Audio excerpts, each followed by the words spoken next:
James and Ryan grew up 3 streets apart in Marietta, Georgia. They went to the same high school, graduated the same year, and ended up in the same city as adults, Atlanta.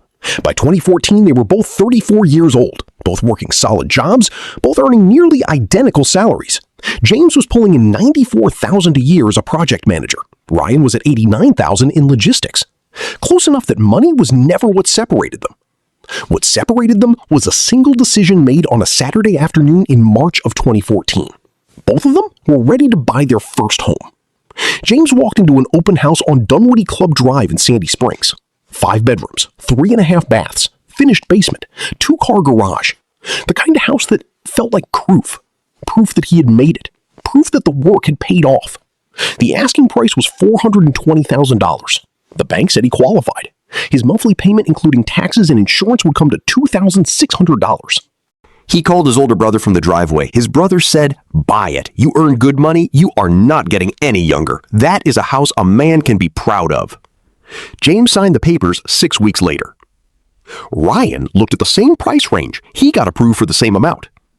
Then he made a different calculation. He bought a 3-bedroom house in Tucker, 11 miles east, for $260,000. His monthly payment came to $1,650. The house was smaller. The neighborhood was quieter. When colleagues asked where he lived and he told them Tucker, they nodded politely and changed the subject. That was 2014. It is now 2024. 10 years later. Let me show you what happened to both of them. James has $162,000 in his retirement account. His house is now worth $610,000, but he still owes $310,000 on the mortgage. In 10 years, he has spent over $70,000 on repairs and upgrades. He replaced the roof, both HVAC units, the water heater, and the entire basement flooring after a pipe burst. His property taxes have gone up 44%. His homeowner's insurance has nearly doubled. He has not taken a vacation longer than 4 days in 3 years because the mortgage does not leave room. Ryan has $580,000 in his retirement account. His house is worth $390,000. He paid it off 2 years ago. His monthly housing cost is now property taxes and insurance, roughly $740. He spent 3 weeks in Japan last autumn. He is planning to retire at 57. Same city, same starting point, nearly identical incomes. One man built wealth, the other built a house he cannot afford to leave. The $950 monthly difference in mortgage payments explains part of it, but the real gap goes far deeper than the mortgage, and that is what I am going to show you today. My name is Professor Cole. This is Smart Investment with Professor Cole. If you have ever stood in a house that felt like too much and signed anyway, this video is for you. What I am about to show you will permanently change how you think about what a house actually costs. When men like James evaluate whether they can afford a house, they look at one number, the monthly payment. If the bank approves it and the payment fits inside the budget, they conclude they can afford it. This is the most expensive mistake in American personal finance. The mortgage payment on a house represents approximately 50 to 60% of what that house will actually cost you each year. The other 40 to 50% lives in categories that do not appear on the closing documents, but show up in your bank account every single month for as long as you own the property.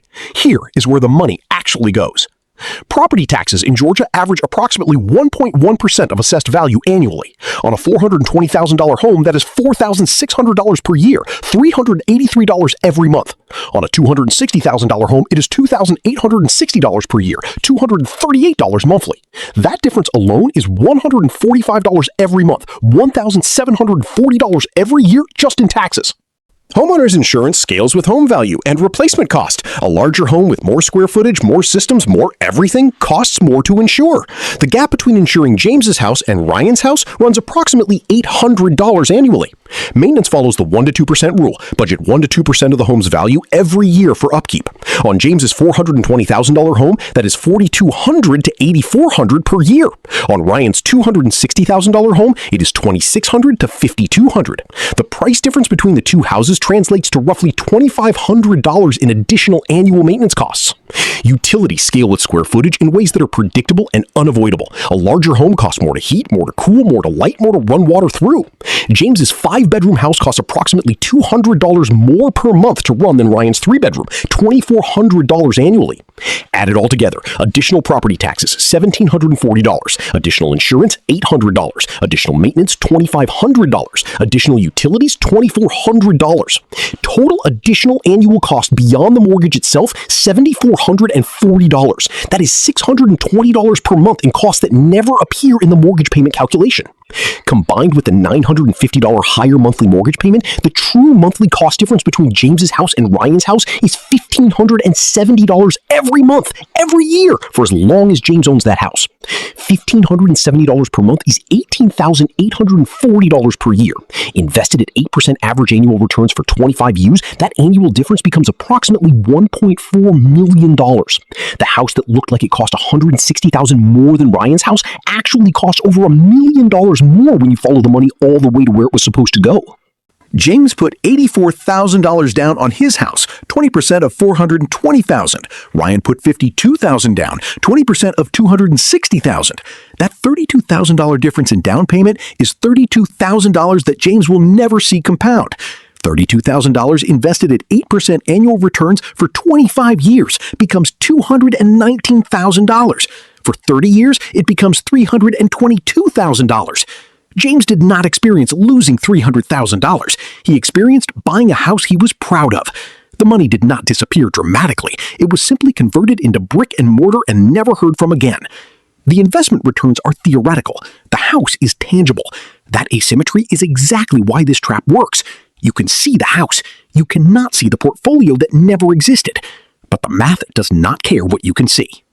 A house is not just a structure. It is a social context. And once James owned a 5-bedroom home in Sandy Springs, the social context began spending his money for him.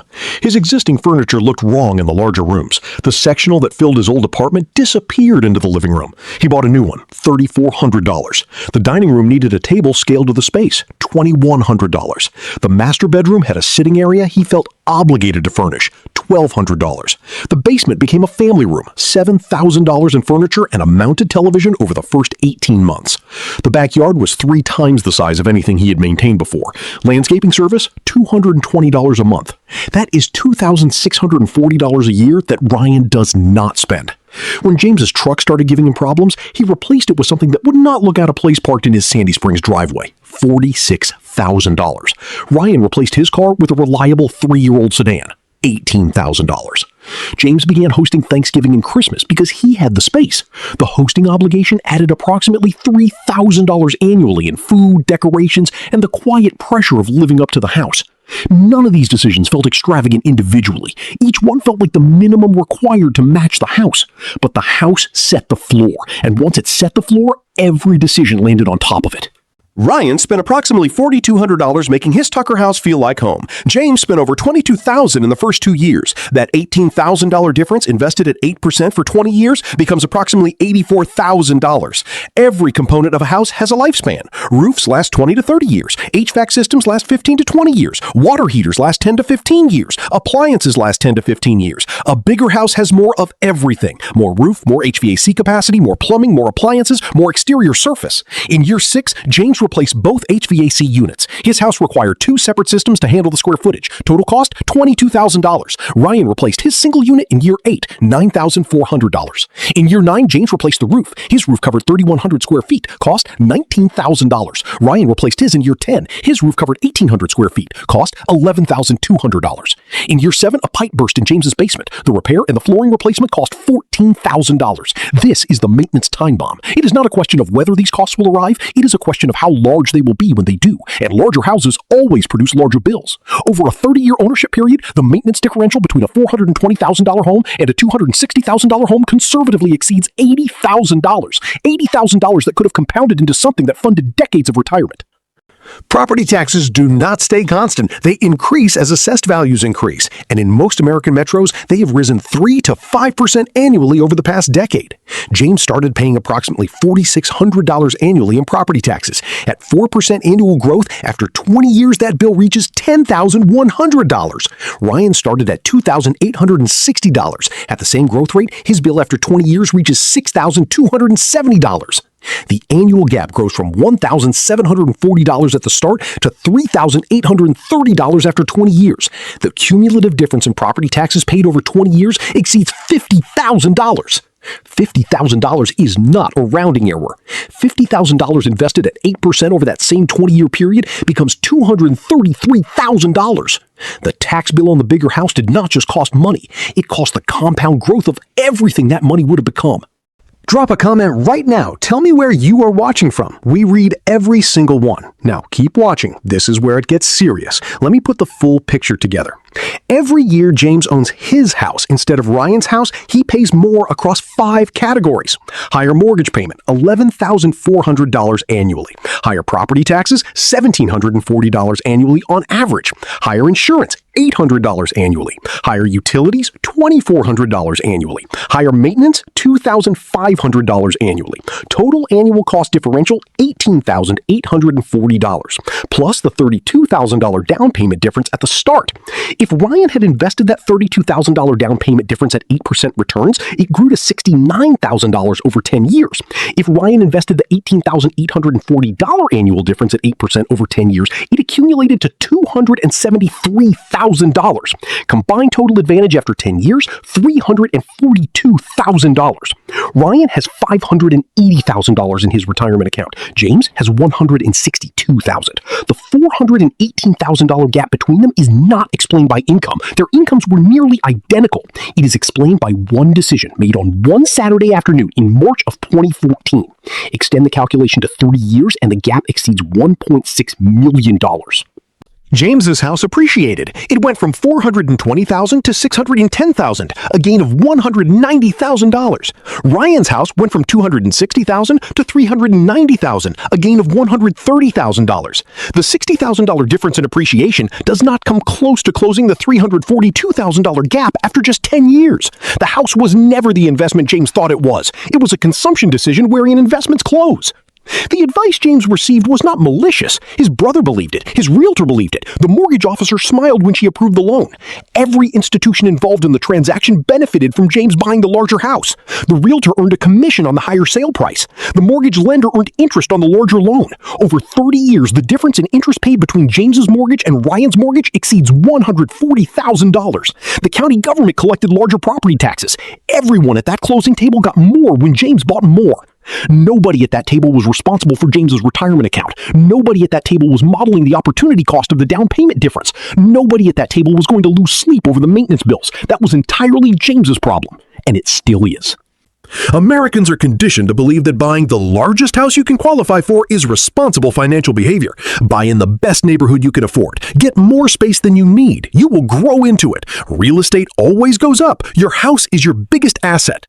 These beliefs serve the people who sell houses, lend money against houses, and tax houses. They do not serve the person who has to pay for the house every month for the next 30 years while also trying to build a retirement. Home equity is illiquid. You cannot spend it without selling, borrowing against it, or moving.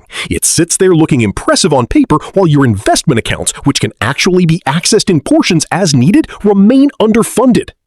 Before the solution, tell me in the comments where you are watching from. Smart Investment with Professor Cole is global. We want to hear from every country. Now, the answer. Here is what you can actually do. If you are currently renting and preparing to buy, cap your housing budget at 60 to 65% of what the bank says you qualify for. The bank calculates the maximum you can technically survive paying. You need to calculate the payment that leaves room to build wealth simultaneously. If the bank approves you for a $400,000 mortgage, look at houses priced between $240,000 and $270,000. Before you make any offer, run the complete cost calculation. Take the monthly mortgage payment difference between what you want and what you need. Add the property tax difference, the insurance difference, the utility difference, and the estimated maintenance difference. Add all 5. Multiply by 12. That is your annual cost differential. Project that number invested at 8% for 20 years. The result is the true cost of the upgrade. Then decide whether the extra square footage is worth that specific number. If you already bought more house than you needed and you recognize yourself in James's story, focus on what you can still control. Refinance to the lowest available rate. Resist every piece of lifestyle inflation the house creates. Do not let the house set the floor for your car, your furniture, or your hosting obligations. Direct every available dollar above the mortgage into retirement accounts before anything else. And honestly assess whether holding the house long-term serves your retirement or whether selling and downsizing in the next 3 to 5 years recovers a trajectory you still have time to rebuild. If you are in your 20s or early 30s with this decision still ahead of you, you are holding the most powerful position in this entire video. The house you buy in your mid-30s will do more to determine your retirement than almost any other financial decision you will make. A modest house purchased with intention and a funded retirement account running beside it will outperform an impressive house with an underfunded retirement every single time. Ryan did not buy the smaller house because he could not afford the larger one. He bought it because he understood something James did not. The house is not the goal. The house is a tool, and a tool should be sized for the job, not for the impression it makes on people who will never see your retirement account balance. James's house in Sandy Springs is beautiful. 5 bedrooms, finished basement, the kind of place where everyone who walks through the door comments on how nice it is. His retirement account has $162,000 in it. He is 54 years old.